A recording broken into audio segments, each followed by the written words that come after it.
नमस्कार, knocking-news.com में आपका स्वागत है। मैं हूं गिरिजेश वशिष्ठ। पिछले दिनों मैंने एक खबर बनाई थी और आपको बताया था कि किस तरह से जो ESI का पैसा होता है, ESIC का, उस पैसे को सरकार शेयर बाजार में लगाने जा रही है। यानी गरीब से गरीब आदमी का पैसा जो उसके कल्याण पे खर्च होना चाहिए और अस्पताल बनने चाहिए, जो उसका काम है। ESIC का काम इन्वेस्ट करना नहीं है शेयर मार्केट में, उसका काम है व्यापारियों को, माफ़ कीजिए, कर्मचारियों को बीमा की सुविधा मुहैया कराना। और उसके लिए वो उनके वेतन से, छोटा सा वेतन होता है उसमें से भी पैसे काटता है। वो तो गरीब के पैसे को अमीरों के हाथ में देने की बात थी। अब मिडिल क्लास की बात करेंगे। 1 लाख से ज़्यादा वैकेंसियां सरकार के पास खाली पड़ी हुई हैं और सरकार कंपनियों को बेचने पे उतारू है, ये कहकर कि ये मुनाफा नहीं कमा रही हैं, और उनके पैसे को कह रही है पैसा तुम कमाओ और अमीरों को दो, उनके कारोबार बढ़ाने हैं। अब ये नया मामला क्या है ये मैं आपको बताऊंगा किस तरह से सरकार ने खुद ने एक मोटी रकम देने का फैसला किया है। कहीं मत जाइए, चैनल को सब्सक्राइब कर लीजिए, मैं अभी हाजिर होता हूं और मैं आपको बताऊंगा कि किस तरह से इस देश में रोजगार की कीमत पर, बिजली की कीमत पर, कोयले की कीमत पर अमीरों और अरबपतियों का कारोबार बढ़ाने की तरफ ध्यान दिया जाता है। मैं अभी आया, चैनल को सब्सक्राइब कर लीजिए। हमारा UPI ID डिस्क्रिप्शन में है, अगर आप भुगतान करना चाहते हैं तो उसके ज़रिए कर सकते हैं। QR कोड भी स्क्रीन पर आपको दिखाई देगा। मैं अभी आया।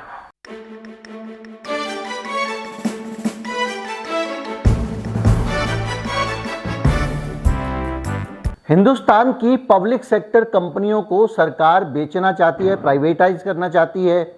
एक बड़ी सी लिस्ट बनाई थी, उसमें कई सारी कंपनियां थीं, सेल थी, बहुत सारी थी, मैंने आपको बताया था।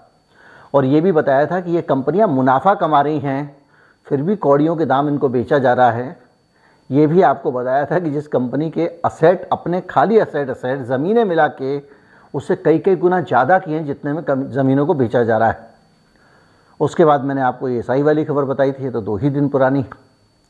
लेकिन अब मामला आया है बड़ा, और ये मामला ये है कि हिंदुस्तान की जो बड़ी कॉरपोरेट सेक्टर की जो बड़ी पब्लिक सेक्टर कंपनियां हैं, जैसे कि कोल इंडिया, आपको याद है कोयले की कितनी किल्लत हुई थी सर्दियों में। इसके अलावा हिंदुस्तान एरोनॉटिक्स, जो विमानों की देखरेख मरम्मत का काम करता है, Mazagaon dock shipyard builders limited. आपको मालूम है कि इस वक्त सारा शिपयार्ड का और पूरा काम अब एक खास लाला सेठ गिरधारी लाल जी लिए जा रहे हैं। NMDC, BEL Bharat electricals limited और BHEL Bharat heavy electricals limited, ये सब कंपनियां, इनमें कई नवरत्न। इन कंपनियों के पास में बहुत सारा पैसा है। कौन सा पैसा? स्पेयर पैसा। मतलब आपने मुनाफा कमाया और रख लिया। जिन कंपनियों के पास 1 लाख कर्मचारियों की कमी है, मतलब आपने लंबे समय से भर्ती नहीं की है, 1 लाख कर्मचारियों की कमी है, उन कंपनियों के पास एक्स्ट्रा पैसा भी रखा है। और अगर वो कंपनियां जिस काम के लिए बनी है, मान लीजिए कोल इंडिया है, कोल इंडिया अपने कोयले के उत्खनन, प्रोसेसिंग के विस्तार में अगर लगे, तो भारत में विदेशों से कोयला मंगाकर मोटा मुनाफा करने की बहुत सारे उद्योगपतियों की जो हरकत है ना, वो चौपट हो जाएगी। सरकार, याद कीजिए, बिजली उत्पादन कंपनियों पर दबाव डाल रही थी कि 10% कोयला आप इंपोर्ट करना ही पड़ेगा। दाम 9 गुना था जो बाहर से कोयला आना था। और जब वो नहीं मानी तो कोल इंडिया से कहा कि आप ही कोयला बाहर से मंगा लो, लेकिन बाहर से मंगवाओ जरूर। याद कीजिए, अगर कोल इंडिया का उत्पादन कम था तो भाई साहब, आपने इस कोल इंडिया का उत्पादन बढ़ाने में वो पैसा क्यों नहीं इस्तेमाल कर लिया? लेकिन अब सरकार ने 1,58,778 रुपए का हिसाब आया है, जो मार्च तक के पैसे इनके पास थे। 1,58,778 करोड़ रुपए थे इन कंपनियों के पास, रखे हुए थे स्पेयर में। जिन काम के लिए बनी है वो काम नहीं हो रहा है। कोयला उत्पादन नहीं हो रहा है। कोयला उत्पादन करो तो कोयले की किल्लत ना हो, या अलग अलग तरह की जिन कामों के लिए कंपनियां बनी हैं, BEL है, भारत अर्थमूवर्स लिमिटेड है, BHEL है, और भी बहुत सारी कंपनियां हैं। लेकिन ये पैसा अब जाएगा कहाँ और कैसे उद्योगपतियों के पास जाएगा?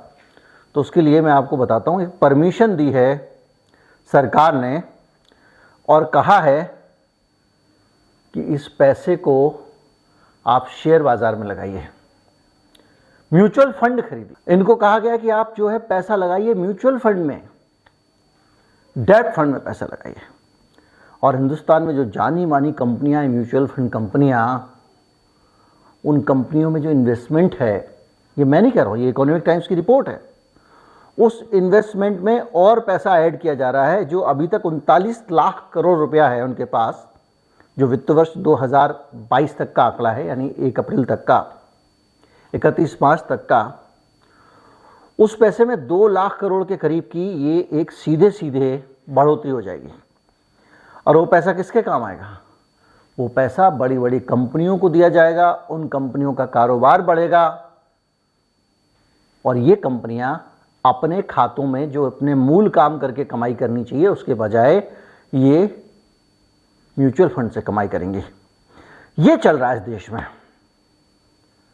अगर आपको इस पर जरा भी शक है तो आपको बता दूं कि सीधे फाइनेंस मिनिस्टर ने इसकी अनुमति दी है और उनसे कहा है कि आप ले जाइए अपने पैसे को और लगाइए। 31 मार्च तक का डाटा मैंने आपको बता दिया, 1,58,478 करोड़ रुपए। और अब वो रुपए कितने बढ़ गए होंगे ये कोई नहीं जानता।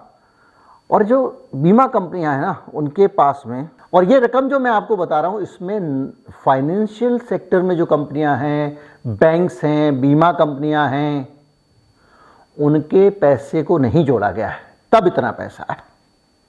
अब आप सोचिए, अभी तक जो था म्यूचुअल फंड में, अभी तक पैसा लगता था, लेकिन वो पैसा कहाँ लगता था? सरकारी कंपनियों के म्यूचुअल फंड में, यानी कि SBI में, यानी कि LIC में, यानी कि UTI में, और जिस तरह के बहुत सारे केंद्र से जुड़े हुए जो फंड थे। यानी ये कंपनियां अपना पैसा लगा सकती थी म्यूचुअल फंड में, लेकिन सरकारी कंपनियों के ही म्यूचुअल फंड में लगा सकती थी।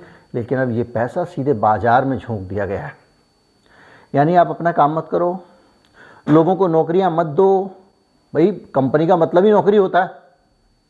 हमको तो यही समझाया जाता है कंपनी बढ़ेगी, तरक्की होगी तो नौकरियां मिलेंगी। तो लोगों को नौकरी भी मत दो, लेकिन उस धंधे को उठा के, उस पैसे को उठा के लालाजियों के इस्तेमाल के लिए लगा दो। ये हो रहा है। PF के पैसे का पहले फैसला वही था, मैंने आपको बताया था। उसके अलावा ESI का हुआ और अब ये फैसला हो गया।